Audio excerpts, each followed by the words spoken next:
Сәлем достар, сіздермен Парасат. Бүгін біздің түсіндіретін тақырыбымыз, түсіндіретін проектіміз ол 2 апта ішінде дипломдық жұмыс үшін жасалған жұмыстар. Ол мен 2 нәрсе жасадым. Біріншісі брендбук, екіншісі дипломдық жұмыстың презентациясын жасау. Мына жерде бірінші жазып қойдым. Жұмыс барысында өзімнің шығармашылық қабілетім мен кәсіби дағдыларымды дамыттым.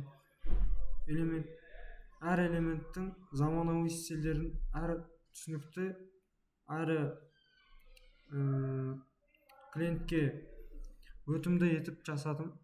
Нәтижесінде сапалы әрі әдемі презентация шықты. Сол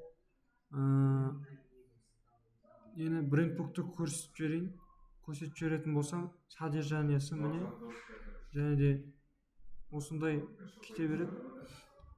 Логотип қызық болып тұр сіздерге. Логотип міне осы логотипті таңдадым. Осы логотипке жасалған брендбук болды. Бұл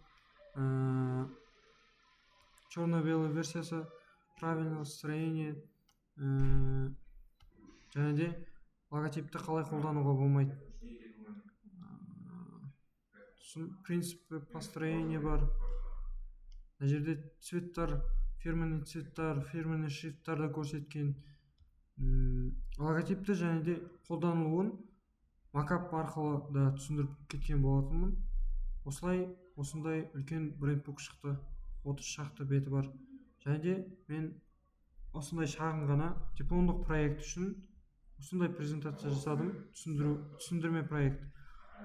Reference, concept, benchmarks. Мен қандай компаниялардан идея алдым. Яғни бұл аптеканың несі ғой, логотипі ғой. Қандай аптекалардан идея алдым. Және де мына жерде мен алғашқы жасаған вариансияларым, ішінен бір вариансия таңдалған. Және де references, moodboard қой, sketch, алдындағы отчетта көрсеткен. Және де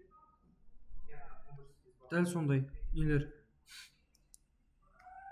макаптар. Және де клиенттің бізге деген ризашылығы. Және соңғысы source files. Осылай мен осындай дипломдық жұмыс үшін презентация жасап шықтым. Алдағы уақытта көретін боласыздар. Қош сау болыңыздар.